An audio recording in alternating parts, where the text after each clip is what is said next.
Hello students, hope you all are well, all are safe at your place. First of all, congratulations to you all for your tremendous success. इतना अच्छा result आया school का and you people always made us proud. हर साल बच्चे जो हैं school के वो हमें प्राउड फील कराते हैं. It is we know that we are facing some extraordinary conditions ना. कुछ बहुत सारी चीज़ें जो यूजुअली होती हैं वो नहीं हैं. जैसे हम रिजल्ट्स के दिन इकट्ठे होते हैं स्कूल पर, बहुत सारी पिक्स लेते हैं, बहुत सारा सेलिब्रेशन करते हैं, अपनी सक्सेस को एंजॉय करते हैं. इस साल ये सब कुछ नहीं हो पाया है and we all are missing that moment ना. सभी लोग उस मोमेंट को मिस कर रहे हैं. बट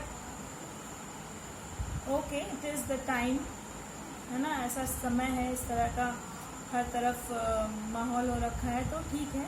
हमेशा चीज़ें एक जैसी नहीं रहती. But the thing is that you all are deserving. आप डिजर्व करते हैं ये success and again I wish you very best for your future and many congratulations to you all for your success. But student, now you are the students of intermediate. Intermediate includes 11th and 12th both, दोनों classes मिलाकर हम कहते हैं ना intermediate. Intermediate अगर आप science के point of view से सोचें तो ये एक ऐसा इंटरमीडिएट मतलब वो फेज जहाँ आप एक चीज दूसरी चीज में बदल रही होती है. ट्रांजिशन का टाइम होता है. Now you people are not considered as little kids nor you are considered as adult. ना ही आप बड़ों में गिनती अभी होती है, ना ही अभी अब आपकी बच्चों में गिनती होती है, छोटे बच्चों में. ठीक है, अभी थोड़ा सा मैच्योर हो गए हैं सब लोग. थोड़ा सा मैच्योरिटी आपसे एक्सपेक्ट की जाती है अब. और यहाँ से आपकी लाइफ का एक नया फेज शुरू होता है. आई होप कि सबने कुछ ना कुछ अपने लिए एम फिक्स किया होगा और उसके अकॉर्डिंग ही आपने अपना सब्जेक्ट सेलेक्ट किया होगा. कुछ बच्चों ने बायो लिया होगा, कुछ बच्चों ने मैथ्स लिया होगा, कुछ कॉमर्स में गए होंगे, कुछ आर्ट्स में गए होंगे और सभी अपने अपने गोल के हिसाब से सब्जेक्ट्स का सिलेक्शन किया होगा. Your goal and your interest, ठीक है, इन दोनों में मिसमैच नहीं होना चाहिए. अगर इन दोनों में मिसमैच होगा तो बड़ी दिक्कत आती है फिर गोल को अचीव करने में. So keep it in your mind कि if you are taking science, अगर आप साइंस ले रहे हैं तो आपको बहुत सारा मेहनत करने के लिए तैयार हो जाना चाहिए. सब मेहनत सारे सब्जेक्ट्स में ही चाहिए होता है. मैं ये नहीं कहती कि सब्जेक्ट में कम मेहनत की ज़रूरत होती है, लेकिन आपको मेंटली प्रिपेयर होना है कि आप किस वजह से ये सब्जेक्ट सेलेक्ट कर रहे हैं. ये आपका इंटरेस्ट है, किसी के कहने से, किसी को देख कर, ऐसा नहीं होना चाहिए. आपका एक गोल होना चाहिए, एक एम होना चाहिए लाइफ में और उसके अकॉर्डिंग आपको अपने सब्जेक्ट का सिलेक्शन करना चाहिए. One thing. Another thing is now you are entering in your career. यहाँ से एक तरह से आपके करियर की स्टार्टिंग हो जाती है. ठीक है, आप अभी से ये फाउंडेशन है. यहाँ से अभी तक जो बच्चे स्पेशली अगर मैं बात करूँ जिन बच्चों ने मैथमेटिक्स ली है, जो क्लास 10 तक की आपने मैथमेटिक्स पढ़ रहे थे आप, वो क्लासिकल मैथमेटिक्स था. ट्रेडिशनल जो मैथ्स पढ़ते हैं जो हमारे डेली लाइफ में ऐसे ही हमेशा यूज होता रहता है. अब जो मैथमेटिक्स आप पढ़ेंगे वो आप स्टार्ट करेंगे पढ़ना मॉडर्न मैथमेटिक्स. ठीक है, मॉडर्न मैथमेटिक्स पढ़ना शुरू करेंगे जिसमें एक बहुत बड़ा पार्ट एलजेब्रा का होता है. ठीक है, बहुत सारे नए नए टॉपिक इंट्रोड्यूस होंगे, बहुत सारी नई नई चीज़ें सीखने को मिलेंगी, बहुत सारे नए टेक्निक्स मैथ्स के सीखने को मिलेंगे. तो उन सब के लिए ये फंडामेंटल, ये फर्स्ट ईयर जो है ये बेस है उन सब के लिए. ठीक है, जैसे छोटे बच्चे सबसे पहले ABCD लिखना सीखते हैं ना पूरा सेंटेंस पढ़ने से पहले, वैसे ही ये आपका फाउंडेशन है, ये आपका बेसिक है. फर्स्ट ईयर में समझ लीजिए आपको मॉडर्न मैथमेटिक्स की ABCD सीखनी है. इसलिए ये फेज बहुत ज़्यादा इम्पोर्टेंट है. कुछ बच्चे क्या सोचते हैं कि अब तो 11th का कोर्स बोर्ड में आना नहीं है. पहले क्या होता था कि 11th और 12th दोनों का कोर्स मिला के बोर्ड में आता था. अभी क्या है कि आपको 11th का 11th में एग्जाम देना होता है, 12th का 12th में. तो बच्चे इसे ना ग्रांटेड ले लेते हैं that 11 first year is a rest year, हाँ, लेकिन नहीं, फर्स्ट ईयर रेस्ट ईयर नहीं है। It is the time to build up your foundation. ये टाइम है उन बेसिक्स को, मॉडर्न मैथमेटिक्स के ABCD को सीखने का। जितना अच्छा आप फर्स्ट ईयर में सीख पाएंगे, जितना अच्छा फर्स्ट ईयर में आप पढ़ पाएंगे, उतना ही आसान आपके लिए आगे आने वाले कोर्सेज होंगे। चाहे आप सेकेंड ईयर की बात करें, या आप किसी कॉम्पिटिटिव एग्जाम की बात करें, या आप सिंपल ग्रेजुएशन की बात करें, किसी भी फील्ड में आप जाएंगे तो ये फर्स्ट ईयर आपके लिए बहुत इम्पोर्टेंट है। इसलिए इसे बिल्कुल भी ग्रांटेड नहीं लेना है। एक तो वैसे ही आपके क्लासेस नहीं हो पा रही हैं, वर्चुअल क्लासेस के भरोसे ही पढ़ाई लिखाई चल रही है। हम टीचर्स के लिए भी ये बहुत आसान नहीं है, हमें पता है बच्चों के लिए आसान नहीं है, और ये टीचर्स के लिए भी बहुत आसान नहीं है, क्योंकि हम जब आपको देखते हैं फेस टू फेस, आपके फेशियल एक्सप्रेशंस, आपकी परेशानियाँ, आपके डाउट्स, हम तुरंत का तुरंत वहीं पे, आपके क्वेरीज हम वहाँ पे तुरंत का तुरंत क्लियर कर पाते हैं। लेकिन ऑनलाइन क्लासेस में ये फैसिलिटीज़ हमारे पास नहीं हो पाती है। लेकिन अगर आपको कोई भी डाउट है, आप वीडियो को एक बार, दो बार, तीन बार आपने प्ले किया, आपने सुना उसे, लेकिन फिर भी आपका डाउट क्लियर नहीं हो रहा है, तो feel very free to ask any time your questions, हाँ, योर डाउट्स। लेकिन बोलो बच्चों, जब तक आप बोलेंगे नहीं कि ये समझ में नहीं आया है, मैं इसे आप फिर से बता दें, डाउट क्लियरेंस हम एक वीडियो अपलोड कर दें, तब तक हमें पता नहीं चल पाएगा, क्योंकि हम क्लास में आपके सामने नहीं हैं। बहुत बार होता है बच्चे नहीं बोल पाते हैं, but we teachers are having that experience ना, कि आपका फेशियल एक्सप्रेशन देख के हम समझ जाते हैं कि हाँ, इस बच्चे को समझ में नहीं आया है। फिर हम आपसे खुद से जाकर पूछते हैं, बच्चे समझ में नहीं आया है, कहाँ क्या डाउट है। लेकिन वर्चुअल क्लासेस में बेटा ये सब पॉसिबल नहीं हो पाता है। इसीलिए वर्चुअल क्लासेस में आपको और ज़्यादा अटेंटिव रहने की ज़रूरत है। जैसे ही आपको कोई डाउट हो, आप तुरंत मुझे इनबॉक्स करें। नहीं इनबॉक्स कर पाते हैं तो सब्जेक्ट रिलेटेड क्वेरीज आप व्हाट्सएप पे भी क्या कहते हैं पूछ सकते हैं। फिर डाउट क्लियरेंस सेशंस चलते हैं, आपके ग्रुप पर भी आएगा, आप उस सेशन में अपने डाउट्स क्लियर कर सकते हैं। लेकिन इसके लिए आपको बहुत ज़्यादा अटेंटिव रहने की ज़रूरत है, रोज़ का रोज़ वीडियो देखने की ज़रूरत है, अपने आप को अपडेट करने की ज़रूरत है। और अब तो किताबें भी अवेलेबल हैं, आप किताबें ले सकते हैं। अभी अगर आपके पास नहीं है तो आप अपने किसी एल्डर ब्रदर या सिस्टर से हेल्प ले सकते हैं, उनकी किताबें बोरो कर सकते हैं। जनरली मैथ की किताब कोई देता नहीं है, क्योंकि ये किताबें हमेशा काम आती रहती हैं कॉम्पिटिटिव एग्जाम्स के में भी।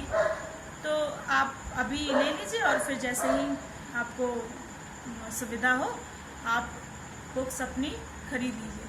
क्लासरूम के लिए NCERT इज़ मस्ट।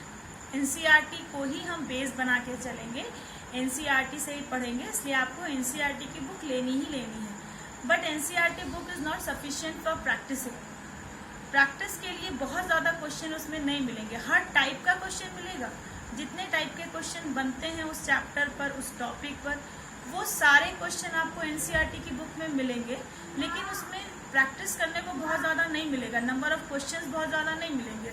और maths is all about practising.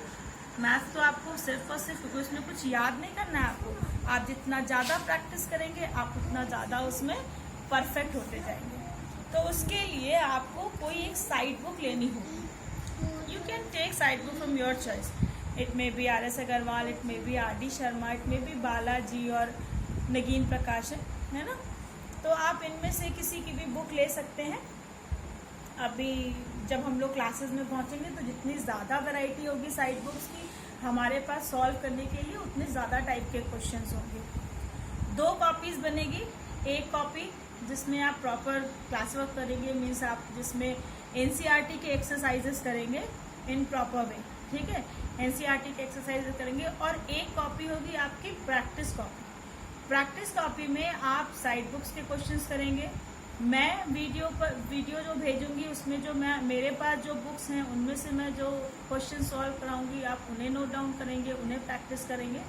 तो 2 रजिस्टर बनेंगे मैथ्स के, एक रजिस्टर बनेगा क्लास वर्क के लिए, that is only for NCERT exercises, and another one is for practice, okay, practice copy. जिसमें कि आप हर साइड बुक्स के डिफरेंट क्वेश्चंस सॉल्व करेंगे। हाँ, थोड़ा सा इंट्रोडक्शन कोर्स का अगर हम करें तो एनसीईआरटी की बुक में जो चैप्टर्स हैं सेट थ्योरी से स्टार्ट करते हैं, और this year we have the month wise syllabus ना, month wise split syllabus from the board given from the board से मंथली डिवाइड किया हुआ सिलेबस मिला है, तो हम उसी के अकॉर्डिंग चलेंगे। We will start from sets. In my next video, I will give you the notes for sets. We will start sets, then relation and function, trigonometric function. Some chapters are new for you. मुझे लगता है कुछ बच्चों ने sets पढ़ा हुआ होगा, लेकिन अगर नहीं पढ़ा है तो भी कोई बात नहीं, हम इसको एकदम स्टार्टिंग से बेस से ही लेंगे। Then relation functions, trigonometric functions, principle of mathematical inductions, complex number and quadratic equations. आप हिंदी में भी ये बुक अवेलेबल है एनसीईआरटी की, आप हिंदी में भी ले सकते हैं इस बुक को, और इंग्लिश में भी ले सकते हैं। साइंस सब्जेक्ट्स के लिए इंग्लिश टर्मिनोलॉजीज का जानना भी बहुत ज़रूरी है, क्योंकि इसके बाद हायर एजुकेशन में आपको कहीं हिंदी मीडियम नहीं मिलता है ना, तो आपके लिए हिंदी और इंग्लिश दोनों के टर्म्स जानना ज़रूरी है। तो मैं हिंदी और इंग्लिश दोनों में ही आपको टर्म्स को बताती रहूंगी आपको। कॉम्प्लेक्स नंबर, क्वाड्रेटिक इक्वेशंस, और इस तरह से करके टोटल 16 चैप्टर्स हैं। प्रोबेबिलिटी को मिला के 16 चैप्टर्स है। तो हाफ ईयरली में लगभग आधी बुक यानी 8 चैप्टर्स या 9 चैप्टर्स रहते हैं। ठीक है, उस जैसे टाइम टू टाइम मैं उसकी ब्रीफिंग आपको करती जाऊंगी। तो first of all it is very necessary to prepare your mind for hard work.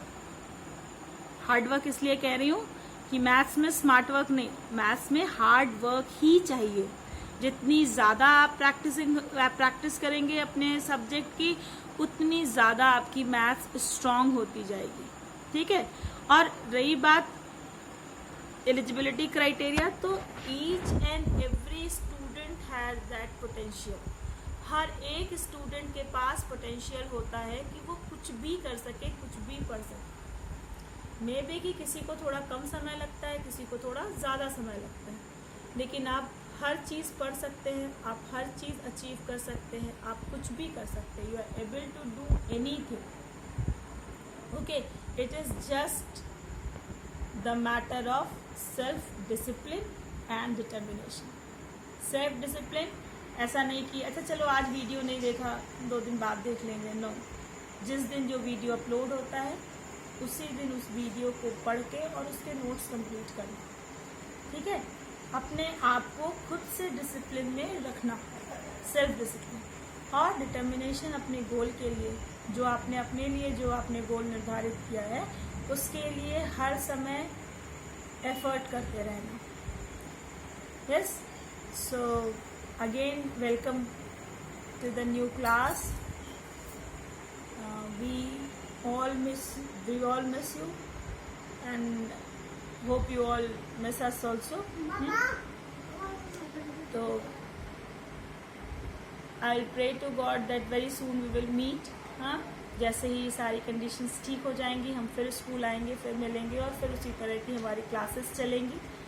But till then be safe, be at your home, stay home. हाँ, be prepare for your next class और books arrange कर लीजिए, copy arrange कर लीजिए, and we will start our chapters, new chapter from the next video.